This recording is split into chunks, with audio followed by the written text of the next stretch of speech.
dit en dat en waaraf ook nog, episode 72. In hierdie episode gaan ek bietjie gesels oor 'n interessante ding van onderhoud wat Viktor Orban gehad het. So dingetjie oor Pole, paar stukkies oor NATO. Dan het ek hier 'n baie interessante oor iets wat hulle daar in Rusland ontdek het in een van die gebergtes. Dan vir julle dit lees en dan vir so 'n klein videoetjie wys, eintlik 'n video nie 'n slideshow. Dit is vir my baie interessant geweest. En dan het ek 'n paar goedjies oor die UK en 'n interessante artikel uit die Oekraïne uit. En nou waaraf wat jou lekker gaan laat lag. Dinge lyk nie lekker hier in Suid-Afrika nie. Ek het nou al in die verlede 'n paar keer gesê dat Eskom gaan hierdie ANC plat trek. En as ek sê hy gaan die ANC plat trek, sê ek hy gaan die ANC regering plat trek. En dit begin vir my nou regtig baie meer en meer opvallend raak. Die ANC is in panic mode. Cyril se gesig het opgehou vanmiddag toe hy sy praatjie gepraat het oor hulle gaan state of disaster verklaar vir Eskom. Daai ouens is raad op hoor. Hulle is uit planne uit. En dit is interessant. En my opinie is nie dit, jy weet, na 94 het hulle begin met hulle BEE en Affirmative Action en al hulle kak, maar die stelsel het intrinsiek, het hy baie remnante gehad van die ou regime en daar was goeie staatsamptenare. Maar oor die tyd is daai staatsamptenare uitgewerk. En ons weet hoe. En meer onkundiges, onopgeleides, ongeletterdes is in instansies ingedruk. En stadig maar seker het die staatsmasjinerie daai inerte krag verloor en basies tot stilstand gekom. En nou is alles besig om in mekaar te val. Alles. Daar's nie een enkele staatsdepartement wat werklik nog funksionerend is nie. Daar is nie. Oralsters is chaos. Daai ministers wat self 'n hoop idiote is, hulle het niemand meer onder hulle wat regtig die vrag kan dra nie. En nou bliksem alles uitmekaar uit. En hulle het nie 'n klou hoe om dit reg te maak of wat om te doen nie. Maak nie saak watter kant toe hulle draai nie, hulle loop hulle vas in 'n fok op. En dis duidelik. En 'n ander groot ding is, die mense op straat is die bliksem in oor hierdie load shedding. Ek het nou die laaste 2-3 dae bietjie rondgevra onder mense.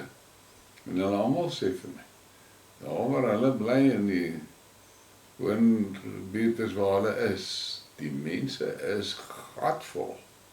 En die ANC weet dit. Hulle sien dit. En hulle raak nou spasties.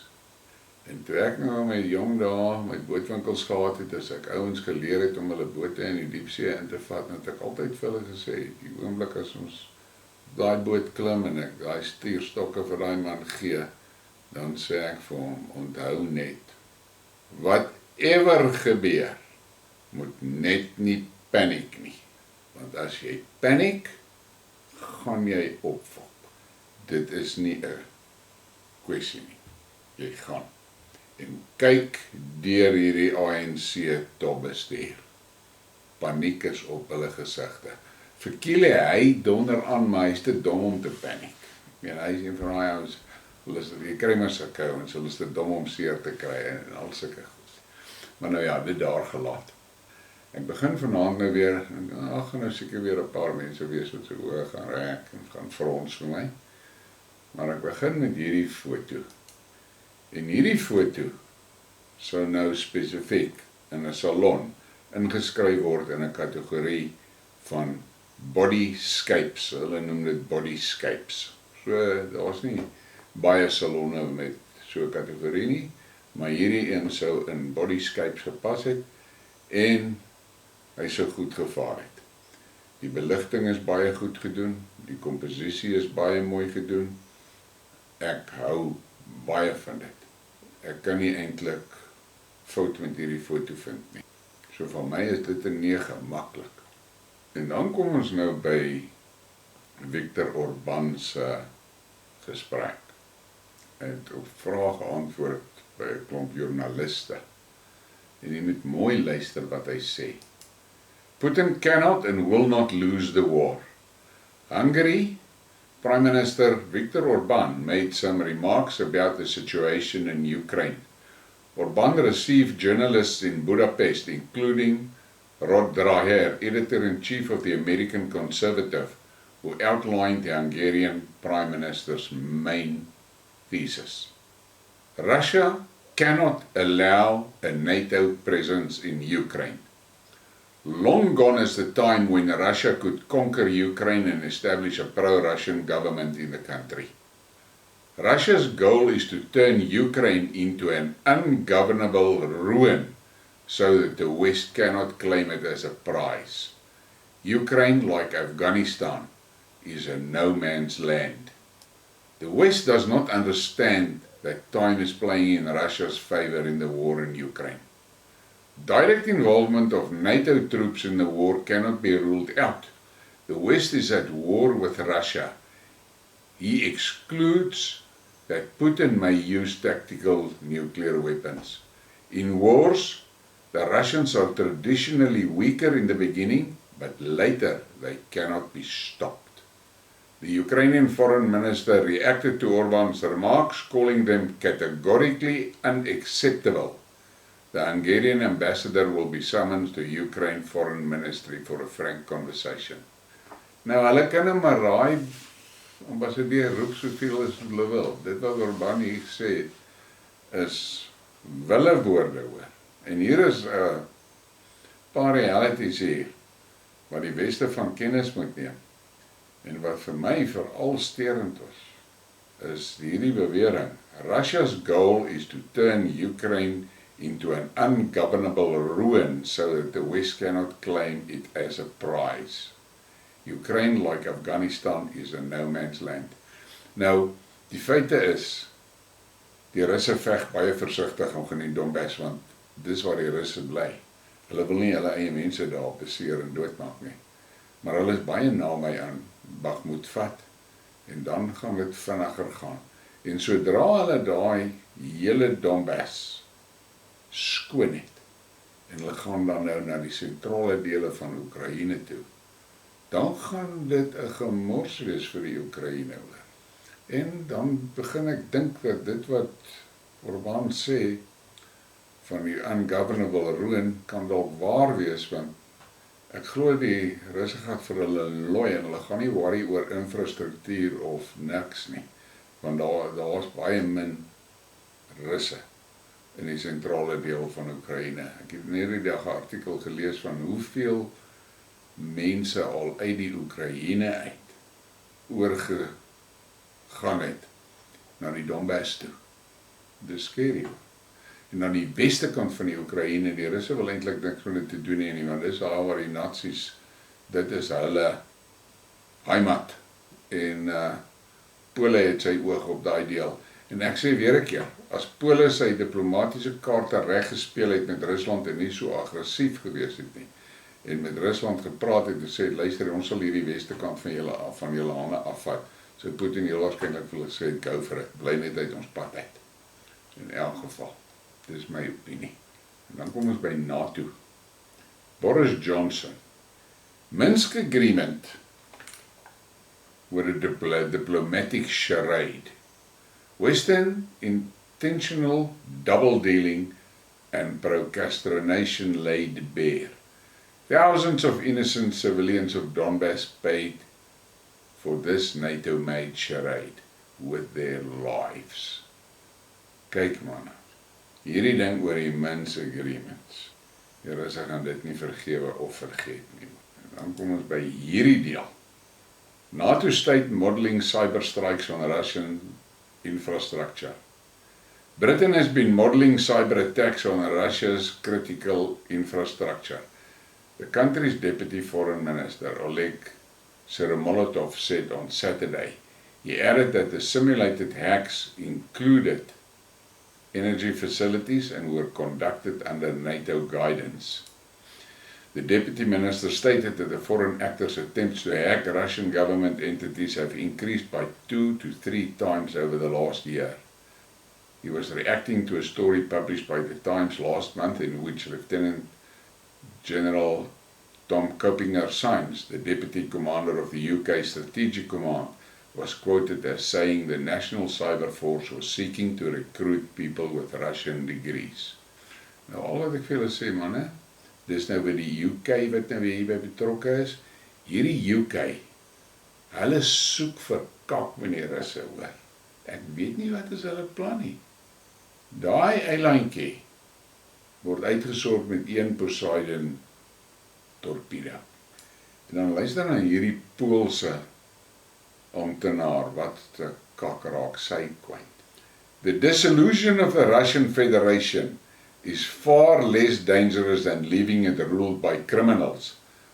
The standard of Russophobia, ex-Minister of Foreign Affairs of Poland and MEP Anna Fortyga, calls for the destruction of Russia forever.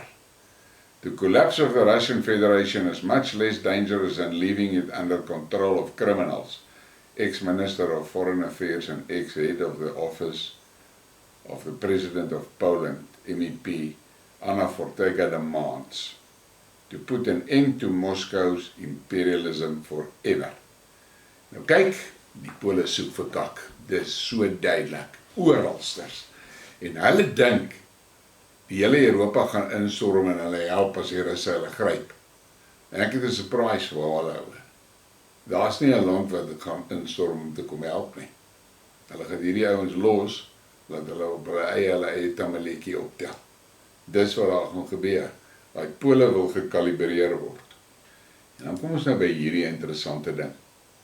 Russian Stonehenge discovered in the south of Kuzbas. A stone wall of rectangular blocks piled on top of each other was discovered by a geological expedition in Kornaya Shoria in the south of the Kemerovo region. Perhaps this is man-made structure over 100,000 years old. Scientists compare it with the Stonehenge and the Egyptian pyramids. According to the preliminary estimates, the wall has a height of almost 40 meters and a length of about 200. The length of the bricks of which the structure is composed reach 20 and their height is 5.7. Each block weighs more than 1,000 tons. Some of the rectangular blocks are scattered along the slopes of the surrounding mountains. The first version of the origin of the building, it could have been erected by an ancient civilization with technologies that are inaccessible today. Otherwise, how could the blocks be raised to a height of over 1,000 meters? According to the second version, the stones found are the results of geological process in Shoria. Ek kyk na die goed en ek vergaap my net. Dit is moerse blokke klip daai en ek kan nie glo dit is natuurlik nie. Hulle is te square en te veel, maar nou ja. Ek gaan nou vir julle so 'n klein kort skyfie vertoningkie wys met 'n paar foto's in wat daar geneem is in daai gebied.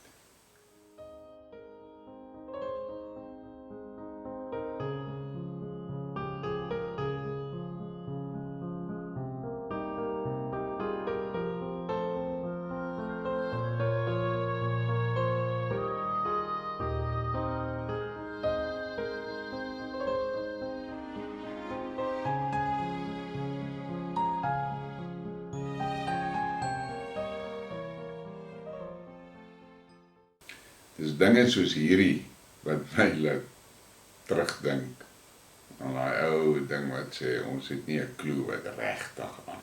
En dan kom ons dan by die sanksie storie. Kyk nou weer hier.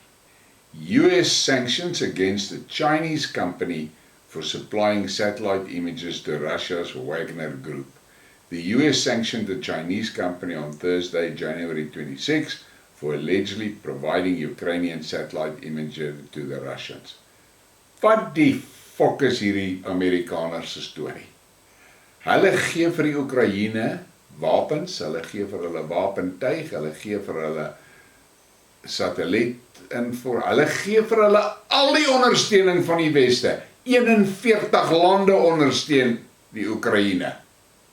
Maar laat net een ander land dit waag om Rusland te ondersteun, dan sit hierdie bliksemsanksies teen hulle. Ek kan nie vir julle sê hoe kak het ek en daai Amerikaners deesdae nie. En in die Weste in geheel. Maar dit is een ding wat my gemaklik hou, is die Russe is besig om hulle op te fok daar. Six love. Hulle rol alles in wat hulle het en die Russe vee dit uit. En die Russe het nog nie hulle heel modernste wapens op die slagveld gesit nie. Hulle sit altyd net ietsie neer wat net so knertsie beter is as dit wat die Weste daar doen. En dan kom ons by die UK, hierdie windgat Engelse. Armed forces suffering a shortfall of 4,000 troops as 16,000 quit last year. Left to go to the war in Ukraine? That's my question. Daai Britte is in die kaart, boys. Hulle weermag kan nie eers meer 'n sokkerstadion volmaak nie. En kyk nou na hierdie storie van hulle. Should Russia stop it, is die vraag, of must? The British proposed to build a plant for the production of weapons for Ukraine in Poland. A huge weapons factory should be built in Poland to help Ukraine win the war. Tobias Elwood, head of the UK Parliament's Defence Committee, said. En Tobias, ek het nuus vir jou. Jou land is so fucking bankrot, julle kan nie eers vis en chips koop nie. Plus, julle het 'n moerse kakstorie in julle eie land met al daai miljoene immigrante. Want ek sien daar's nou Sharia patrollies in baie dele en allerhande sulke goed. Engeland het groot probleme, maar die donders wil 'n fabriek gaan bou in Pole. Hulle kan nie eers die fabrieke in hulle eie land oophou nie, die ou goed maak toe en hulle trek waai, skuif produksie China toe. Nee, maar daai Engelse is klaar. Kyk nou hierdie shit. Luister hierdie ene. London Mayor Sadiq Khan is going to launch a pilot scheme in Tower Hamlets banning dog walking.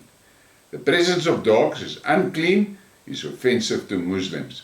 Owners will have their dogs removed and destroyed if seen on Tower Hamlets streets from May 1st, along with a £798 fine.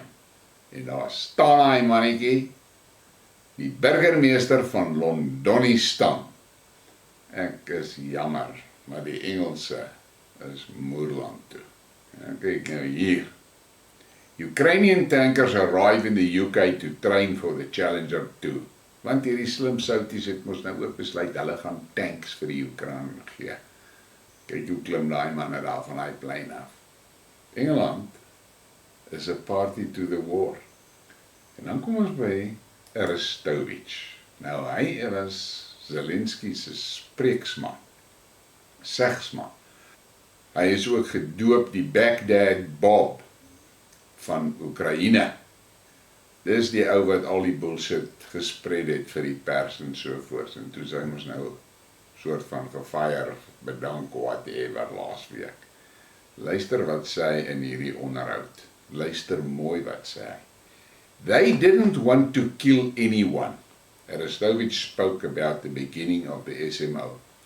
After leaving the post of advisor to the office of the president, Arestovich launched into all serious frankness.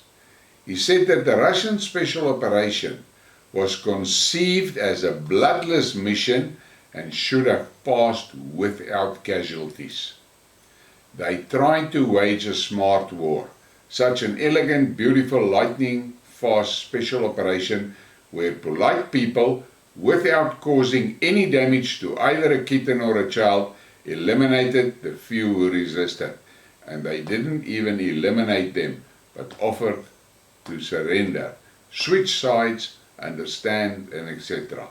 They didn't want to kill anyone, just sign the renunciation. En dis interessant dat hy dit nou sê. Maar ek het 'n gesprek geluister waar die ouens sê, hulle dink Aristowitz beter sy gat uit Oekraïne uitkry. Want hy het 'n klomp goed kwyt geraak hierdie laaste paar dae. Maar nou is daar ouens wat sê, hulle dink hierdie ou het protection van ergens af baie hoog. En dan kom ons by Suid-Afrika, en luister wat sê Moeletsi Mbekie. Hy maak 'n aanhaling van Moeletsi Mbekie. If you made me president of South Africa, the first thing I would do would be to scrap everything to do with black economic empowerment, BEE. Wyse woorde, maar hierdie klomp domkoppe gaan nie na dit luister nie. Maar ek dink ons moet ons maar self regmaak. Hierdie regering gaan in mekaar stort oor hy en sy moer en alles val uit mekaar uit. En ek sê weer, en ek sal dit nou elke keer as ek die geleentheid kry sê, hierdie republiek moet opbreek. Hy het nie meer 'n bestaansreg nie. Die republiek moet opbreek. Dis wat moet gebeur. En dan kom ons by daai warrafak, en hierdie warrafak gaan jou lekker laat lag. En ek dink dis nogal redelik. En Nicole, Emily, 29 years old. Johan, the ou toppie daai. Inverter en solar installer. Hoe's daai? Klink dit vir jou waar? What a fuck man, dit is soos dit werklik dit vir my. In elk geval, op daai warmnoot, asseblief, geef my 'n like en 'n subscribe en share die ding. Dit is heel belangrik, die likes en die shares. Dit is baie. Ek word so vasgedruk deur die YouTube algoritmes. Onthou, my kanaal het die eienskap van ek is anti-WEF, ek is anti-EU, ek is anti-Weste, ek is anti-Amerika, ek is anti die slangbyt en ek is pro-Russies. Alles elemente wat dit vir die karlante wat daar sit by die kanaal bestuur. Hulle wil nie my boodskap moet uitkom nie. Maar hulle moere ook. Hierdie boer gee nie op nie. Lekker aand vir julle.